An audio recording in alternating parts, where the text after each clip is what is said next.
Esse vídeo é um mini guia para você que quer conhecer o deserto do Atacama. Eu vou te contar tudo que você precisa saber para fazer uma viagem bem tranquila e se preocupar apenas com o que importa. Se você não me conhece, o meu nome é Bruna Lisboa, eu sou nômade digital, então eu viajo o mundo enquanto eu trabalho online e compartilho nesse canal algumas dicas de viagens e vlogs. Então, se você gosta desse tipo de conteúdo, eu já te convido a se inscrever aqui no meu canal. E agora bora falar do deserto do Atacama, que é um lugar incrível, maravilhoso. Eu já fui 2 vezes, em 2019 e também no início desse ano, 2025. Eu passei o ano novo lá. E vou te contar as coisas mais importantes para você extrair o melhor e fazer a sua viagem da melhor forma possível, com a melhor experiência de todas. A primeira dica que eu quero te dar, que eu não fiz em 2019, mas que eu fiz em 2025 e deixou a minha viagem super mais tranquila, é que a minha viagem eu contei com a ajuda do Miqueias Trips and Vibes. Vou botar o arroba do Instagram dele aqui pra vocês. E ele é um consultor de viagens, né?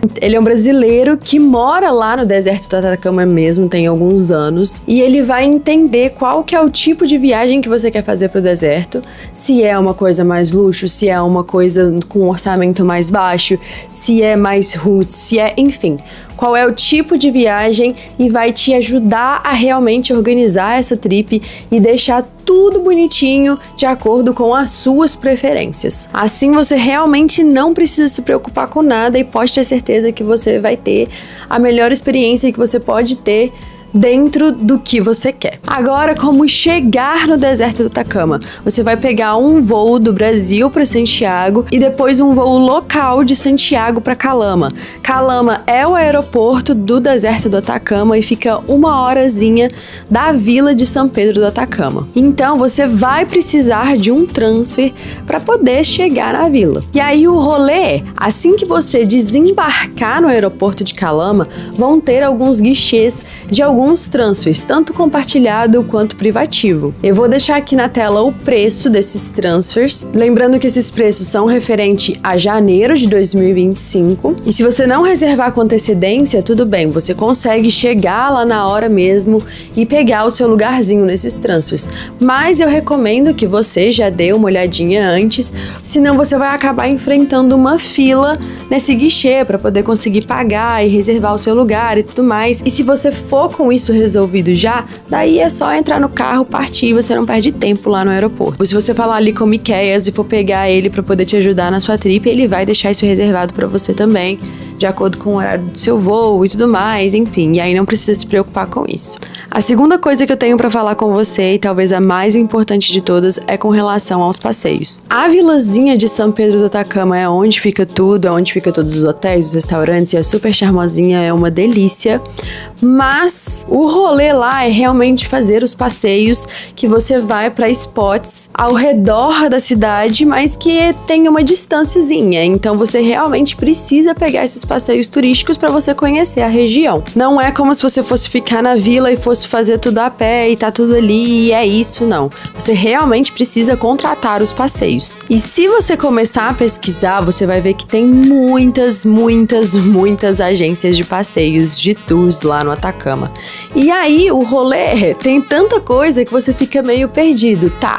Como que funcionam as coisas? Qual que é a diferença de uma agência para outra? Porque os passeios, eles são mais ou menos os mesmos, né? Todas as agências oferecem os mesmos passeios. E aí o Miqueias entende tudo isso e já faz o contato com as agências que faz sentido com o seu estilo de viagem. Eu quero passar para vocês o meu ranking dos melhores passeios lá. Bom, então eu já fiz 7 passeios lá e em 7º lugar eu coloco a Laguna Sejar. A Laguna Sejar é uma dessas lagoas de sal que aí você entra nela e fica flutuando, você não consegue afundar. E tem uma paisagem muito bonita. É realmente um passeio muito legal, mas eu coloco em 7º lugar porque eu acho que os outros passeios, eles são ainda mais bonitos. E a Laguna Sejar, ela vem acoplada com alguns outros pontos que você visita depois também. E esses outros pontos, eu achei meio que uma encheçãozinha de linguiça, assim, tipo, é legal, sempre vale a pena conhecer um spot novo, mas de novo, não foi o meu favorito. No deserto do Atacama não vai ter lugar feio, né? Vamos combinar. aí já. Mas eu preciso fazer um ranking e algum lugar precisa ser o último. E a Laguna Sejá é o último.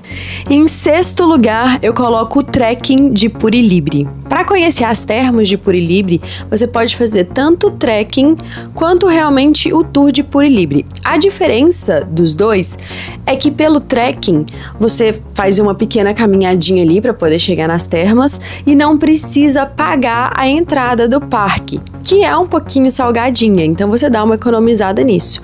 Mas você também não consegue chegar na parte mais bonita das termas. E aí pelo trekking você vai chegar em alguns poços desse mesmo riozinho, dessas mesmas termas, porém é uma coisa mais orgânica ali, né? E aí você precisa achar um poço que você goste, que é bonitinho para poder ficar ali e tudo mais, e que também não tenha muita gente. No meu caso, quando eu fui, alguns dos poços já estavam bem ocupados, já tinha bastante gente, então a gente precisou caminhar ali bastante para poder encontrar um vazio.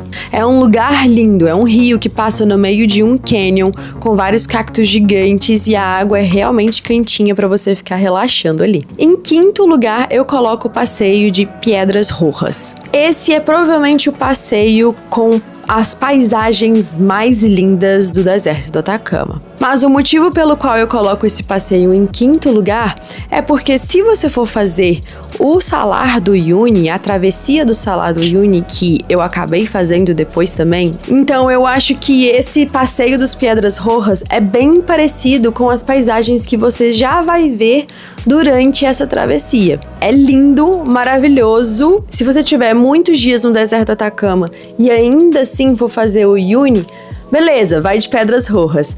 Mas se você tiver pouco tempo no deserto do Atacama e for fazer o Uyuni depois, eu daria prioridade para outros passeios ao invés do Piedras Rojas, porque você já vai ver algo parecido na Bolívia. Em quarto lugar, eu coloco o passeio das Lagunas Escondidas. Se não me engano, acho que são 7 lagoas que tem um tom de azul turquesa lindo, lindo, lindo. Em 2019, quando eu fui, estava aberto.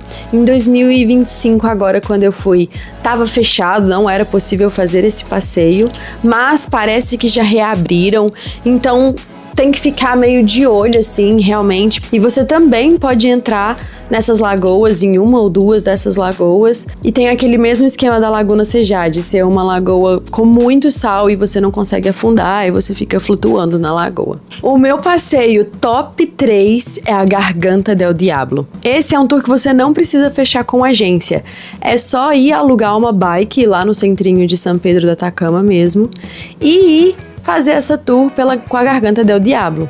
Existem as agências que têm a opção de um guia aí com você também, mas se você for mais aventureiro como eu, é só você alugar a bike e ir sozinho mesmo. Eu sou apaixonada nesse rolê, tanto que eu fiz as 2 vezes que eu fui. Eu acho muito incrível, eu acho muito lindo. É um rolê mais de aventura, assim. Então você vai pedalando por entre canyons e umas paisagens muito iradas. E aí quando você chega no final, de fato, ali da rota da bicicleta, você ainda pode subir um mirante e ver todo o rolê de cima ali. É muito legal esse rolê. Só recomendo mesmo nesse em específico e bem protegido do sol, porque senão você vai queimar. E como você vai estar pedalando, você vai estar usando muito ali o seu esforço físico também, então lembra de levar água, lembra de respirar, fazer pausas quando possível, porque a altitude pega. Já é uma coisinha que a gente vai falar sobre. Mas é um passeio irado e, de novo, é um rolê que você vai estar ali movimentando e realmente interagindo com o ambiente. O passeio que ocupa a segunda posição é o Geysers del Tátil. Você precisa fazer, porque é assim, é um lugar surreal, nem parece que você tá na Terra. Você precisa acordar 4 horas, 4h30 da manhã para poder chegar lá no Geysers del Tátil antes do sol nascer, e vai estar muito frio. Na madrugada lá faz temperaturas negativas. O que o guia explicou é que as águas que vêm da chuva, da neve, da Cordilheira dos Andes, elas caem e infiltram na terra, e aqui onde a gente tá, o solo é fragmentado. Então essa água que encosta no magma volta borbulhando, quente, e assim se formam os geysers.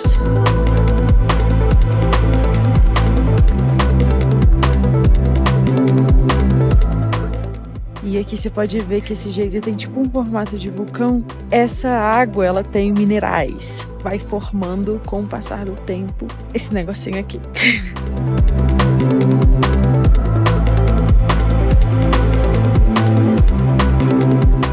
E porque esse momento do dia tá tão frio, você consegue ver esse vapor de água subindo. Então, o vapor, ele tá sempre ali, ele tá acontecendo 24 horas por dia. Mas por causa da temperatura no nascer do sol, você consegue ver melhor, com mais facilidade, e aí fica essa paisagem muito louca. É muito irado e eu acho que vale super a pena, por isso que tá no meu top 2. E o passeio top 1 é o tour astronômico, que é o único passeio que você faz à noite. E se você não sabe, o deserto do Atacama é um dos melhores lugares do mundo para poder fazer observação de estrelas e astros, etc. Isso porque, é um lugar com uma altitude muito grande, então você fica mais perto. 2, é um deserto, então não tem muitas luzes de cidades e tudo mais para poder apagar, né, a luz das estrelas. E 3, por causa da localização geográfica também. E aí você vai para esse passeio e o guia vai te explicar tudo que tá acontecendo ali. Não é só um rolê de contemplação, só de ficar lá e olhar as estrelas, mas realmente de aprender umas paradas do nosso universo, assim, muito da hora. E aí a dica que eu te dou pra esse é: tenta marcar logo no primeiro dia.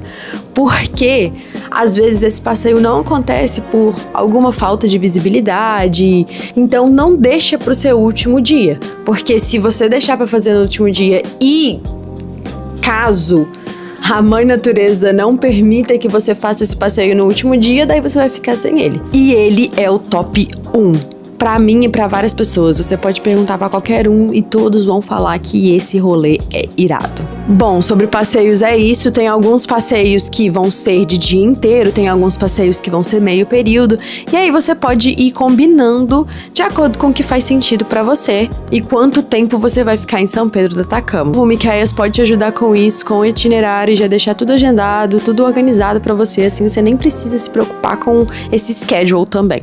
Agora vamos falar de algumas dicas práticas. Provavelmente você já sabe que lá a altitude pega ali um pouquinho, né? E alguns lugares, alguns dos passeios você vai ainda mais alto. Então lá no centrinho eles vendem folha de coca e até balinha de coca também. E aí eu recomendo que você leve para esses passeios para realmente um momento que, cara, você vai ficar cansado de andar logo ali. Se você der uma corridinha pra ir no banheiro, você já chega no banheiro sem ar. Cada um reage de uma maneira e sente mais ou menos do que o outro. E aí, tô só te dando essa diquinha da coca aí que pode te ajudar bastante. A segunda diquinha prática que eu tenho pra te dar é: lá é o deserto mais árido do mundo. Então é muito, muito, muito seco. E aí o seu nariz vai sentir isso. Seu nariz, a sua garganta. Além de ser seco, tem muita terra também. Eu sempre compro e levo comigo um sorinho de nariz. Você dá uma espirradinha e só dá uma hidratada nas suas narinas, assim, que ajuda muito. Se você não conseguir comprar no Brasil para poder levar, na farmácia lá em São Pedro do Atacama mesmo vende. É baratinho, vale a pena. Terceira coisa, você vai precisar de dinheiro em espécie lá. Não são todos os restaurantes, lojinhas, mercados, etc. que aceita cartão de crédito. Mas não precisa se preocupar em levar do Brasil. Lá tem várias casas de câmbio que você pode conseguir por um preço muito bom. E tem o caixa eletrônico também, que você pode levar o seu cartão da Wise, por exemplo, ou qualquer cartão internacional, e fazer o saque direto no ATM e pegar seus pesos chilenos. E uma das coisas mais importantes também, que lá é um deserto, então as temperaturas são muito extremas. De manhã e à noite vai fazer muito frio e de tarde vai fazer muito calor. Então, como eu falei, do geyser deltátil você vai para temperatura negativa e depois, a hora que eles já estiverem voltando pro hotel ali por volta do horário do almoço, você já vai estar derretendo de calor. Então a dica que eu te dou é: leve muita camada, porque daí você pode ir arrancando a roupa aos poucos e não precisa ficar trocando ali no meio do caminho, no meio do tour, ficar indo em banheiro, trocar, etc e tal. Eu, por exemplo, colocava meia calça, quando tava muito frio eu colocava uma legging e aí uma calça por cima. Quando não tava tão frio, eu só usava meia calça e a calça mesmo. E aí, blusa, a mesma coisa também. Colocar uma regatinha por baixo, depois uma blusa de manga comprida, depois um moletãozão e ainda um lenço, cachecol, enfim, proteger tudo, orelha, toquinha, nariz, se proteger muito do sol. De novo, vou reforçar isso, porque lá, por causa da altitude, a gente também tá mais perto do sol, então você queima lá de um jeito que em nenhum outro lugar. No mais, eu acho que é isso, as coisas mais importantes e principais eu falei, tá aqui nesse vídeo. Se ficou alguma dúvida ou alguma questão que eu não abordei, fica à vontade para deixar os comentários e eu respondo também. E me seguir lá no Instagram, nos meus destaques, tem tudo lá bonitinho das minhas viagens, você consegue acompanhar, você consegue ver, vai ter algumas dicas lá a mais também, às vezes que eu não falei aqui. Deixa o seu like nesse vídeo, se inscreve no meu canal para receber mais conteúdo e te vejo no próximo vídeo.